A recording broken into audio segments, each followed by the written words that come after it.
P V Anwar തന്നെ ചേരുകയാണ് telephone ലൈനിൽ. ശ്രീ പി വി അൻവർ, നോക്കൂ, ഈ സുജിത് ദാസ് ഉൾപ്പെട്ട അദ്ദേഹത്തിനെതിരായ ഈ ഫോൺ വിളി കേസിലാണ് ക്ലീൻ ചിറ്റ് അന്വേഷണ സമിതി നൽകുന്നത്. അതിൽ പ്രധാന കാരണം പറയുന്നത് താങ്കൾ അതിനുള്ള തെളിവുകൾ, മതിയായ തെളിവുകൾ ഒന്നും തന്നെ ഹാജരാക്കിയില്ല എന്നതാണ്. എന്തുകൊണ്ടാണ് ഹാജരാക്കാതിരുന്നത്? അത് പച്ചക്കള്ളാണ്. കാരണം ഇപ്പോ ഇതിന്റെ മുമ്പ് നടന്ന എൻക്വയറി ADGP അജിത് കുമാറിനെതിരെ നടത്തിയതിൽ ഇപ്പൊ ഒരു ക്ലീൻ ചിറ്റ് കൊടുത്തല്ലോ. ആ ക്ലീൻ ചിറ്റിനെ ചോദ്യം ചെയ്തുകൊണ്ട് ഒരു കേസ് തിരുവനന്തപുരം വിജിലൻസ് കോടതിയിൽ നടക്കുന്നു. ഹൈക്കോടതിയിൽ നമ്മൾ ഫയൽ ചെയ്ത റിട്ട് പെൻഡിംഗ് ആണ്. അങ്ങനെ നിൽക്കുകയാണ്. അതിന്റെ ബാക്കി പത്രമാണ്. എന്റെ അടുത്ത് തെളിവ് കൊടുക്കണമെങ്കിൽ എന്നെ ഒരു നോട്ടീസ് അടിച്ച് വിളിപ്പിക്കുക, എന്റെ അടുത്ത് വന്ന് സ്റ്റേറ്റ്മെന്റ് എടുക്കുകയോ ചെയ്യണ്ടേ? അങ്ങനെ ഒരു സംഭവം ഉണ്ടായില്ല. എനിക്ക് ഒരിക്കലും ഒരു നോട്ടീസ് വന്ന് ഫോൺ ഹാജരാക്കണം എന്ന് പറഞ്ഞു. ഫോൺ അങ്ങനെ ബ്ലൈൻഡായിട്ട് നമുക്ക് ഹാജരാക്കാൻ കഴിയില്ല എന്ന് പറഞ്ഞിട്ട് നമ്മളതിന് മറുപടി കൊടുത്തു. ഒരു കേസ് കൊടുത്തൊരു അന്വേഷണം നടക്കുമ്പോൾ ആ പരാതിക്കാരനായ എന്നെ ഒന്ന് വിളിച്ച് ഒരു സ്റ്റേറ്റ്മെന്റ് പോലും എടുക്കാതെയാണ് ഇത് ക്ലോസ് ചെയ്യുന്നത്. അത് സ്വാഭാവികമായിട്ടും ഇപ്പൊ നമ്മൾ കണ്ടുവന്നിട്ടുള്ള പിണറായി പോലീസിന്റെ നമ്മൾ ഉയർത്തിയ വിഷയങ്ങൾ മുഴുവനും ഇപ്പോഴും ജനങ്ങളുടെ മനസ്സിൽ നിൽക്കുകയാണ്. ജനങ്ങൾക്ക് ബോധ്യമുള്ള കേസുകളാണ്. മാമി തിരോധാനം എവിടെ എത്തിയിട്ടില്ല ഇപ്പോഴും. റിദാൻ ബാസിൽ കേസ് എന്റെ നാട്ടിൽ ഇടവണ്ണയിലൊരു 10-25 വയസ്സുള്ള ഒരു പയ്യനെ തലക്ക് വെടിവെച്ച് വന്ന കേസാണ്.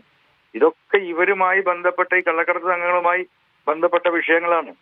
അതിലൊന്നും ഒരു കൃത്യമായ ഈ തെളിവ് എന്ന് വെച്ച് കഴിഞ്ഞാൽ ഈ ഫോൺ സംഭാഷണമോ ഹാജരാക്കാതിരിക്കുമ്പോൾ, അതിലൊരു പരിശോധന നടത്താതിരിക്കുമ്പോൾ ഈ സുജിത് ദാസ് പറഞ്ഞത് അത് വ്യാജമായി ഉണ്ടാക്കിയതാണ് എന്നാണ്.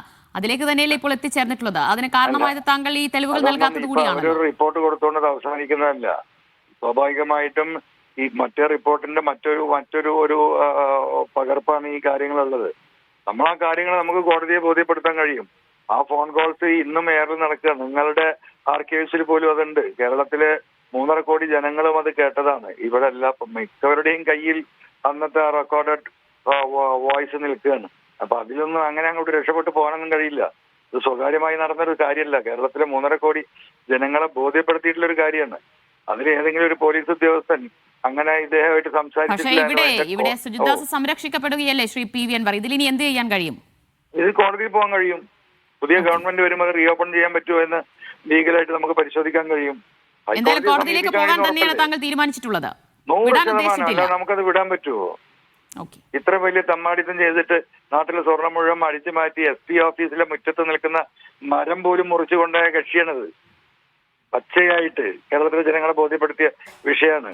അവിടെ പോയി ആ പോലീസ് ക്യാമ്പ് ഹൗസിൽ ആ മരത്തിന്റെ കുറ്റി പരിശോധിക്കാൻ പോലും അത് കഴിഞ്ഞതിന് ശേഷം SP സമ്മതിച്ചില്ല. നിങ്ങൾക്കൊക്കെ അറിവുള്ള കാര്യങ്ങളല്ല എന്തെല്ലാം വിഷയങ്ങൾ അതിന്റെ മുകളിൽ ഉണ്ടായതാണ്. അല്ല, അന്നാ പുറത്തുവിട്ട ഈ ഫോൺ സംഭാഷണം എന്നതിലപ്പുറം കൃത്യമായ തെളിവുകൾ സുജിത് ദാസ് കുറ്റക്കാരനാണ് എന്ന് തെളിയിക്കാൻ തക്ക തെളിവുകൾ താങ്കളുടെ കൈവശമുണ്ട് എന്ന് തന്നെയാണ് പറയുന്നത്. അതിലപ്പുറമുള്ളത് എന്താണ്? അദ്ദേഹം തന്നെ അതിൽ അഡ്മിറ്റ് ചെയ്യണം. മരം മുറിച്ചതിന്റെ കുറ്റി അവിടെ കിടക്കുകയാണ്. ഇതിലപ്പുറം എന്ത് തെളിവാണ്?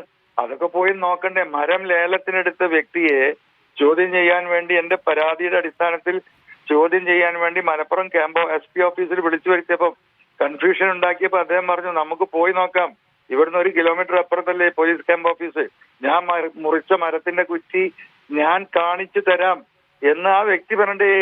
അതിന് പോലും അദ്ദേഹത്തെ കൂട്ടിക്കൊണ്ടുപോയില്ല. അദ്ദേഹത്തെ കൂട്ടിക്കൊണ്ടുപോയി അദ്ദേഹം കാണിച്ചു കൊടുക്കും, ഈ കുറ്റി ഞാൻ മുറിച്ചതാണ്, ഈ കുറ്റി ഞാൻ മുറിച്ചതല്ല എന്ന് അദ്ദേഹം പറയും. അങ്ങനെ ഈ 2 കേസുകളെയും അട്ടിമറിച്ചാണ് കേരളത്തിലെ പിണറായിന്റെ പോലീസ്. ഇങ്ങനെ ഒരു റിപ്പോർട്ട് തന്നെ ആയിരിക്കും ഉണ്ടാവുക എന്ന് തന്നെയാണോ താങ്കൾ കരുതിയത്? അതിലും വലിയ റിപ്പോർട്ടല്ലേ അജിത് കുമാറിന് കൊടുത്തത്? പൂരം കലക്കിയതിന്റെ എത്ര തെളിവുകൾ ഒരു അന്വേഷണ ഏജൻസി തന്നെ പുറത്തു വിട്ടു, പിണറായി ഏൽപ്പിച്ച്. ആ അന്വേഷണ റിപ്പോർട്ടിന്റെ മുകളിൽ അന്വേഷണം നടത്താൻ വേറെ 3 ഉദ്യോഗസ്ഥന്മാരെ ഏൽപ്പിച്ചു. ലോകത്തിന്റെ ചരിത്രത്തിൽ ഉണ്ടായിരുന്നു അങ്ങനെ?